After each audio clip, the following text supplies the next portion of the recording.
పేద ప్రజల నుండి భూములు లాక్కొని ఆ భూములు ప్రపంచ బ్యాంక్ లో తాకట్టు పెట్టి రియల్ ఎస్టేట్ ప్రాజెక్ట్ డెవలప్మెంట్ కోసం అని చెప్పి వారు ఈ డిపిఆర్ ఇవ్వడం జరిగింది.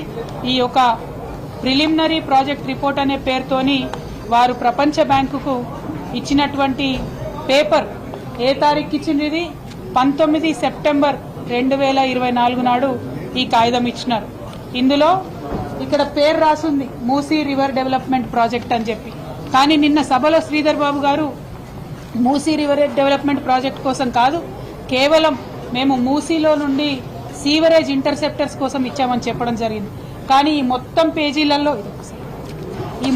పేజీలలో చాలా డీటెయిల్డ్గా ఎక్కడెక్కడ రియల్ ఎస్టేట్ని డెవలప్ చేస్తాము, ఎట్లా అయితే ల్యాండ్ పూలింగ్ చేస్తాము, ఎట్లా అయితే పేద ప్రజల నుంచి భూములు లాక్కొని అక్కడ పెద్ద పెద్ద మాల్లు కడతాము అని చెప్పి వారు స్పష్టంగా చెప్పడం జరిగింది.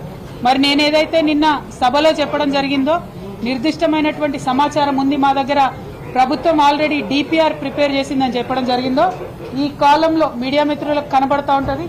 ఈ కాలంలో క్లియర్ గా whether detailed project report or DPR or detailed engineering design for the project is available అన్న కాడ రాష్ట్ర ప్రభుత్వం అవును ఎస్ అనేటటువంటి సమాధానం ఇచ్చింది.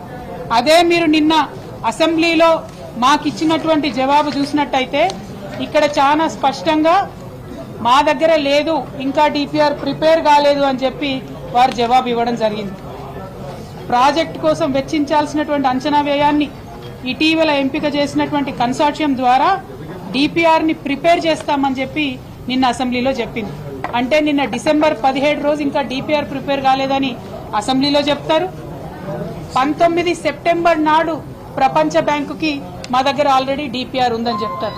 ఇంకా గమ్మత్ ఏంటంటే ఈ 19 సెప్టెంబర్ నాడు డిపిఆర్ ఉంది అని చెప్పిన తర్వాత నెల తర్వాత 4 అక్టోబర్ దాదాపు 20 రోజుల తర్వాత అక్టోబర్ 4వ తారీఖు నాడు 160 కోట్లు ఇచ్చి ఆ కన్సార్షియం ఏదైతే ఉందో మ్యాన్హాట్ కన్సల్టెన్సీస్, అట్లానే Cushman and Wakefield India private limited, అట్లానే RIOS design studios private limited, ఈ ముగ్గురు కలిసినటువంటి సిండికేట్ కి మూసీ ప్రాజెక్టు డిపిఆర్ ప్రిపేర్ చేయడం కోసం అక్టోబర్లో మరి డబ్బులు రిలీజ్ చేసి, సెప్టెంబర్లోనేమో ఆల్రెడీ డిపిఆర్ ఉందంటారు మూసీ ప్రాజెక్ట్కి, అక్టోబర్లోనేమో డిపిఆర్ ప్రిపేర్ చేసేటటువంటి సంస్థకు డబ్బులు రిలీజ్ చేస్తారు.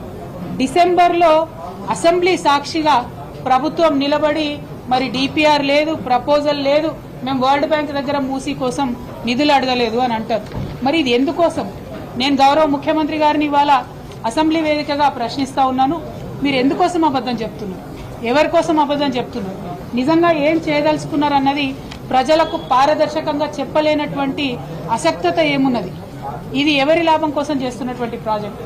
55 కిలోమీటర్లు మూసీ పరివాహక ప్రాంతంలో 10,000 కోట్లతో బ్రిడ్జ్ కడతామని చెప్తున్నారు. దాదాపు 16,000 ఇండ్లను ఇప్పటికే మూసీ పరివాహక ప్రాంతంలో మీరు మార్కింగ్ చేసి పెట్టినారు. వాటి మీదకి ఇవాళ బుల్డోజర్లు పంపుతారా, రేపు బుల్డోజర్లు పంపుతారా అర్థం కానటువంటి ఒక భయానక స్థితి అక్కడ ప్రజల్లో ఉన్నది. మరి ఇప్పటికన్నా మీరు ప్రజలకు స్పష్టత ఇవ్వండి. ఈ ఇండ్లను తీసేస్తామని చెప్పండి. తీసేసిన ఇండ్లకు ఎక్కడ ప్రత్యామ్నాయం ఇస్తారో చెప్పండి. రీహాబిలిటేషన్ ఎట్లా చేస్తారో చెప్పండి. పోనీ రేపు వచ్చేటటువంటి రియల్ ఎస్టేట్ డెవలప్మెంట్ లో ప్రజలకు ఏమొస్తుందో చెప్పండి. దీనివల్ల రాష్ట్రానికి ఏం లాభమో చెప్పండి. ఇవి చెప్పకుండా దాసిపెట్టి దాపరికంగా ఎందుకు ఇట్లా వ్యవహారం ప్రభుత్వం చేస్తుందని మేము స్పష్టంగా ప్రశ్నిస్తా ఉన్నాం. ఒక్క మూసీ విషయంలోనే కాదు, ఒక పేద ప్రజల విషయంలోనే కాదు, తెలంగాణ అస్తిత్వానికి సంబంధించి చేసేటటువంటి దాడిలో తెలంగాణ తల్లి విగ్రహం తయారు చేస్తే సంవత్సర కాలం పాటు ఎవ్వరికి తెలియదు ఎట్లా ఉంటుందో. వాళ్ళు తెలంగాణ తల్లి పేరుతోని కాంగ్రెస్ మాత విగ్రహం తయారు చేస్తారు. అట్లనే అనేక అంశాలలో చెప్పేదొకటి చేసేదొకటి. ఈ ప్రభుత్వ వైఖరిని మేము ఖండిస్తా ఉన్నాం. మీరు పర్టికులర్ గా మూసీ విషయంలో ప్రభుత్వం స్పష్టమైనటువంటి జవాబుతో అసెంబ్లీకి వచ్చి మాకు ఆన్సర్ ఇవ్వాల్సినటువంటి అవసరం ఉంది. నా దగ్గర ఉన్నటువంటి ఆధారాలు మీకు నేను ఇవ్వడం జరిగింది. మీరు కిషన్ రెడ్డి గారికి రాసినటువంటి ఉత్తరంలో కూడా చాలా స్పష్టంగా Musi river front development project అని చెప్పి 14,000 కోట్లు అడిగినరు. ఈ కాపీని కూడా నేను మీడియా మిత్రులకు ఇస్తా ఉన్నాను. మీరు కేంద్ర ప్రభుత్వానికి ఒక మాట, ప్రపంచ బ్యాంకుకు ఒక మాట, అసెంబ్లీలో ఒక మాట, పేద ప్రజలకు ఒక మాట ఎట్లా చెప్తారు? ఇది కరెక్ట్ కాదు, స్పష్టత ఇవ్వాలి. ఈ విషయంలో అని చెప్పి మేము ప్రభుత్వాన్ని డిమాండ్ చేస్తా ఉన్నాం. స్పష్టత వచ్చే వరకు పోరాడతాం, పేద ప్రజల పక్షాన పోరాడతాం. Thank you. జై తెలంగాణ, జై కేసీఆర్. ఇంకా డిపిఆర్ కూడా తయారు కాలేదు, దాన్ని కూడా మీరు ఆధారాలు పెడుతున్నారు, వాళ్ళేమో డిపిఆర్ కూడా లేదంటున్నారు. ఎగ్జాక్ట్లీ నేనేమంటున్నా, డిపిఆర్ ఉంది అని ప్రపంచ బ్యాంకుకి ఇచ్చిన అప్లికేషన్ లో సెప్టెంబర్ 19 నాడే ఈ ప్రభుత్వం ఒప్పుకున్నది. ఆ తర్వాత అక్టోబర్లో మరి ఎందుకో కన్సల్టెంట్స్ పెట్టుకున్నారు. ఆ తర్వాత డిసెంబర్లో వచ్చి అసెంబ్లీలో అబద్దం చెప్తా ఉన్నారు.